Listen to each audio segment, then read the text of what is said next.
L'exploitation, alors Guéhet de la Grande Dennerie, 310 hectares de SAU, 150 vaches en production.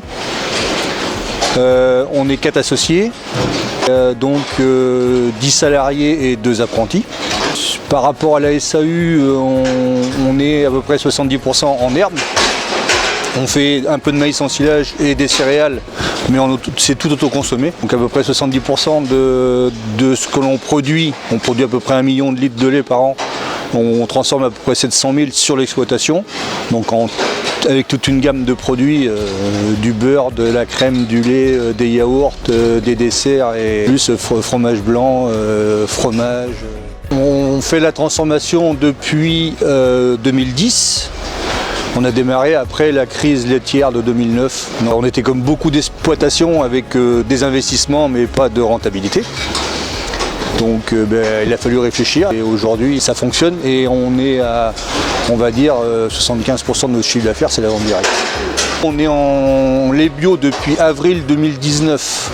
Pour la ration des vaches laitières, depuis qu'on est en bio, donc on est passé à une ration à 60-70% en herbe. Alors qu'avant on était à une ration 60-70% de maïs. En même temps qu'on est passé en bio, les vaches laitières ont accès au pâturage dynamique. On n'a pas assez de surface autour du bâtiment disponible pour qu'elles aient 100% d'herbe. Donc elles sont quand même alimentées, on va dire, à peu près 50% à l'auge. Au niveau de la ration à l'auge, alors il y a plusieurs sortes d'enrubanage, ça dépend des périodes.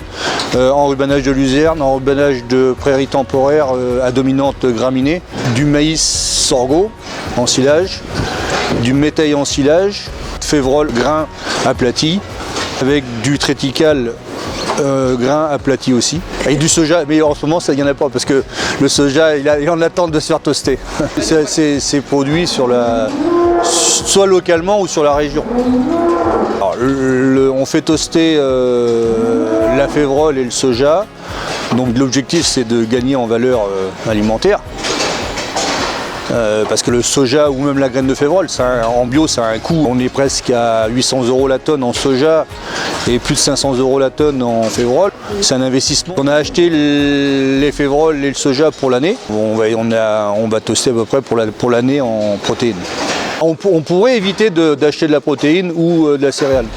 Mais on a fait un choix, les 4 associés ont fait un choix de dire on ne voulait pas baisser trop en production par vache. Parce que derrière on a la transfo, on a besoin de certains volumes à l'année. Quand on est sur la période de mise à l'herbe, en fait on met très peu de protéines. On va donner 500 grammes à 800 grammes de soja, c'est tout. C'est plus l'hiver là où on va en consommer le plus. Oui, de toute façon il nous faut de la qualité, mais il nous faut des taux. Puisqu'en fromage, il faut de la matière grasse, mais il faut beaucoup de matière protéique aussi.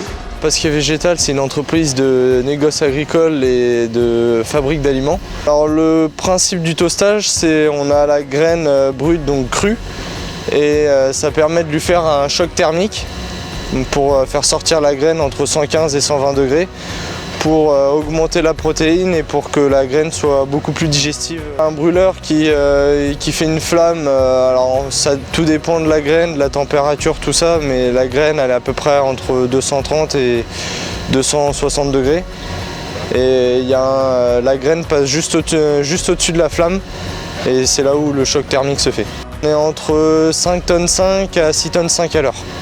Vraiment pour des graines sèches, plus la graine est sèche, plus on peut aller assez vite dans le processus. Alors, on peut toaster tout, on peut toaster principalement tout ce qui est protéagineux, donc févrole, soja, pois, lupin aussi. On toaste du maïs et de la vesse aussi. Alors l'avantage de Protea Thermique, c'est que c'est un toaster qui se déplace de ferme en ferme. Donc ça évite aux agriculteurs de nous emmener les graines ou de commander des graines directement toastées. Sur les procédés de toastage, on peut aussi faire en fonction que la graine soit plus ou moins toastée. On a des agriculteurs qui préfèrent une graine qui est toastée un petit peu plus longtemps mais moins forte.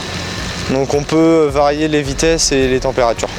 On se déplace pour des chantiers d'environ de 3 jours à 1 semaine.